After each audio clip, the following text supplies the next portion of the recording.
L'écoute Sichot Relek Lamed Gimel, première sikha sur Béalotra. Alors, comme on le sait, notre paracha évoque le concept de Pessar Sheni, c'est-à-dire que des hommes sont venus voir Moshe en leur disant pourquoi nous allons être privés d'apporter le sacrifice de Pessar juste du fait que nous soyons impurs. Et Moshe a dit c'est vrai, il a demandé à Dieu, et Dieu a dit maintenant on va leur donner une session de rattrapage un mois après, c'est ce qu'on appelle Pessar Sheni, où ils pourront apporter leur sacrifice. Mais la question qui se pose tout de suite, c'est pourquoi on leur a donné cette session de rattrapage un mois après? On sait très bien que dans les sacrifices, ceux qui n'ont pas apporté leur sacrifice en temps et en heure peuvent se rattraper les jours qui suivent. Surtout que, ici, dans ce cas précis, la veille de Pessah, ces hommes-là qui étaient impurs, ils étaient déjà dans leur 7e jour d'impureté, donc ils allaient tout de suite après redevenir purs. Et donc ils auraient très bien pu apporter leur sacrifice de rattrapage pendant encore le début de la fête de Pessah, pendant les premiers jours de la fête de Pessah. Pourquoi on leur donne une date un mois après? Et ici, le rabbi va exposer un enseignement du Tzemar Tzedek qui vient nous expliquer que, d'après la profondeur de la Torah, la fête de Pessah Sheni, cette session de rattrapage, représente un second niveau, un niveau supérieur par rapport au premier Pessah. C'est-à-dire que dans le service de Dieu, le premier Pessah représente le fait de s'écarter du mal. C'est pour ça que les Juifs ont dû quitter l'Égypte, comme l'Admorazaken il le dit dans le Tanya, c'est que l'Égypte représente le mal absolu, et quand on n'est pas prêt à gérer le mal, à raffiner le mal, on doit le fuir. Et les Juifs qui étaient au fin fond de l'exil en Égypte, au 49e degré d'impureté, ils n'avaient pas la possibilité de raffiner le mal. Donc ils ont dû quitter le mal qui était en eux finalement. Donc quitter l'Égypte, mais c'est vrai, mais aussi quitter le mal qu'il y a à l'intérieur d'eux-mêmes. Et c'est seulement une fois qu'on a accompli cette première étape de quitter le mal, de fuir le mal, qu'on peut se concentrer sur le fait de faire du bien. C'est la deuxième étape qui est accomplie le 2e mois. Donc le premier mois, c'est le fait de quitter le mal, c'est sortir d'Égypte. Et le 2e mois, c'est le mois dans lequel va tomber Pessar Sheni, qui est la 2e étape, le 2e niveau où on fait le bien. Et ça représente aussi les deux grands aspects du service de Dieu qui sont Itkafia et Itafra. Itkafia, c'est le fait de briser le mal, et Itafra, c'est le fait de transformer le mal en bien. Ça, c'est également représenté par Pessar Sheni, le 2e mois, cette 2e étape finalement. Et c'est pour ça aussi que on peut comprendre certains détails de Pessar Sheni. On nous dit que Pessar Sheni, on n'a pas besoin de s'abstenir de manger du chametz. On n'est pas astreint à cette obligation-là. On peut manger du chametz comme de la matzah. Alors qu'à Pessah, le chametz, même le voir, même le posséder, c'est interdit. Parce que quand on essaye de fuir le mal, le chametz, ça représente l'orgueil, l'ego. Le mal, on essaye de le fuir au maximum. Mais quand on a commencé à travailler sur soi et à raffiner un petit peu l'âme animale, à ce moment-là, on peut se permettre de travailler et de transformer le mal. Donc on peut avoir du chametz à la maison.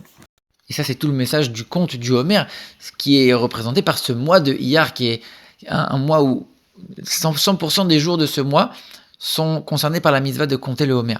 Et ça rappelle également le fait qu'à Shavuot, on offrait des offrandes de pain, justement avec du chametz, pour montrer que maintenant qu'on a travaillé et qu'on a réussi à transformer cet âme animale, à la raffiner, à ce moment-là, on n'a plus peur de rentrer en contact avec le mal, quelque part.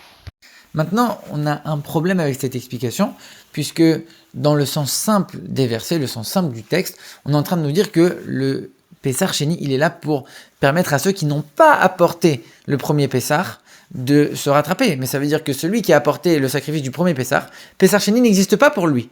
Et à l'inverse, il n'a même pas le droit d'apporter un sacrifice pendant Pessar Sheni. Donc ça veut dire que celui qui a déjà apporté son premier Pessar, le Pessar Sheni ne le concerne pas. Et celui qui n'a pas apporté le premier Pessar, lui, il aura seulement le Pessar Sheni, mais le premier Pessar ne le concerne pas. Donc comment on peut dire que c'est deux niveaux l'un à la suite de l'autre et qu'on doit avoir les deux?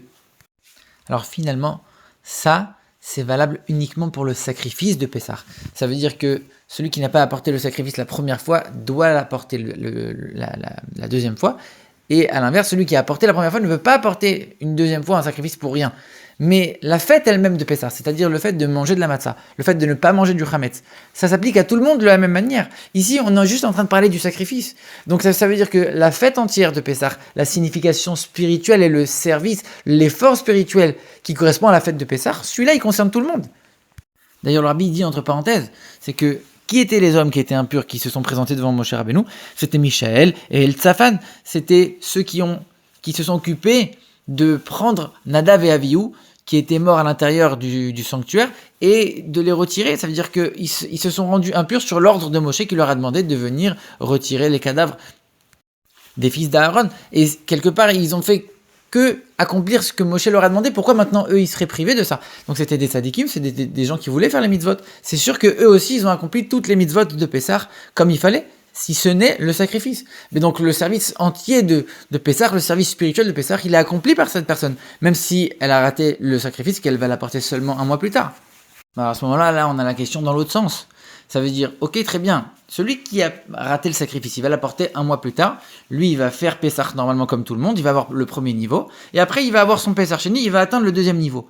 Mais celui qui a fait tout dans l'ordre, il a apporté le sacrifice le premier Pessah, il a fait tout ce qu'il fallait. Après, une fois que ça arrive Pessah Sheni, il n'a pas le droit d'apporter le sacrifice à Pessah Sheni. Donc, lui, comment il va faire pour s'élever à ce deuxième niveau, puisque lui, il n'a pas ce deuxième Pessah pour lui. Et la fête elle-même, entre guillemets, il ne l'a pas non plus, puisqu'il n'y a pas de vraie fête à Pessah Sheni, c'est juste une session de rattrapage que pour le sacrifice. En vérité, la réponse est évidente.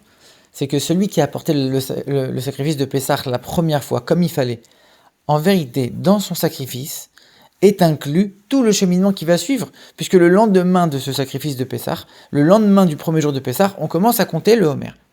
Lui, il a fait la première étape de quitter le mal. Il arrive maintenant automatiquement dans le fait de progresser, de travailler sur son âme animale et de s'élever de niveau en niveau.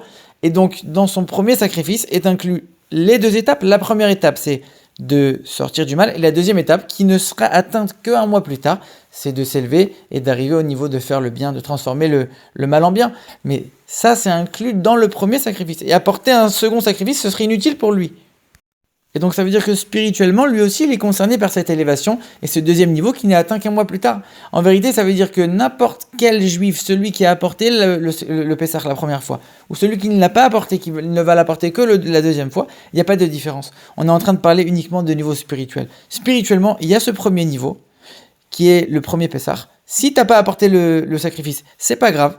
Spirituellement, le travail, il marche quand même. Et quand tu arrives Pessah Sheni, là c'est la date qui symbolise le fait d'atteindre ce deuxième niveau. Si toi tu n'avais pas apporté le sacrifice la première fois, alors c'est en apportant ton sacrifice que tu vas atteindre ce niveau-là. Et si tu avais déjà apporté le sacrifice comme il fallait la première fois, alors en fait c'est juste ce jour-là qui va représenter le fait d'atteindre ce deuxième niveau. Mais en vérité, chacun des deux cas est concerné spirituellement par ces deux étapes. Et la meilleure preuve de cela, c'est de voir comment nous, on célèbre Pessah Sheni aujourd'hui. Si c'est uniquement une fête qui concerne ceux qui doivent se rattraper, qui n'ont pas apporté le sacrifice de Pessah la première fois, ça ne devrait pas concerner l'ensemble du peuple juif. Et on voit que nous, aujourd'hui, dans le Shulchan Aruch, c'est écrit qu'il y a des coutumes particulières, de manger de la matzah, de ne pas faire les tachanoun ce jour-là. Ça veut dire que tous les juifs sont concernés par Pessah Sheni. Donc on le voit bien ici dans la loi. Et d'ailleurs, il y a une halakha qui dit que si un enfant n'était pas bar mitzvah au moment du premier Pessah, et qui devient bar mitzvah entre Pessah et Pessah Sheni, ou de la même manière, quelqu'un qui n'était pas juif, mais qui s'est converti entre Pessah et Pessah Sheni, il devrait apporter un sacrifice de Pessah Sheni, alors qu'au premier Pessah, il n'était pas encore obligé d'apporter quoi que ce soit, il n'avait même pas le droit de le faire. Mais ça veut dire que selon cet avis-là, qui est retenu par la halakha, c'est que Pessah Sheni est une fête à part entière. Alors la halakha, elle dit évidemment que celui qui a apporté la première fois, il n'a pas besoin d'apporter une deuxième fois.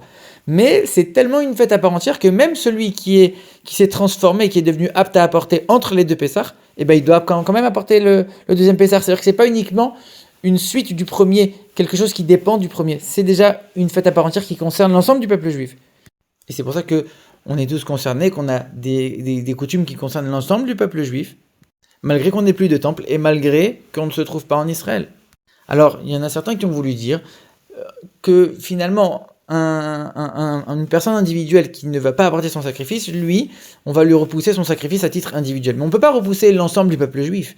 Alors, il y a une Gemara qui nous dit que si jamais le temple est reconstruit entre Pessah et Pessah Sheni, alors on va devoir apporter le sacrifice de Pessah Sheni. Toute la communauté du peuple juif va devoir apporter Pessah Sheni.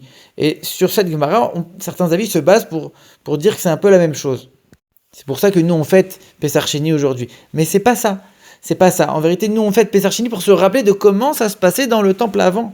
Et donc finalement, cette explication ne s'applique pas ici. Et donc finalement, c'est bien ça qui se passe spirituellement. C'est le fait d'atteindre ce second niveau. Et ça concerne absolument tous les juifs sans exception.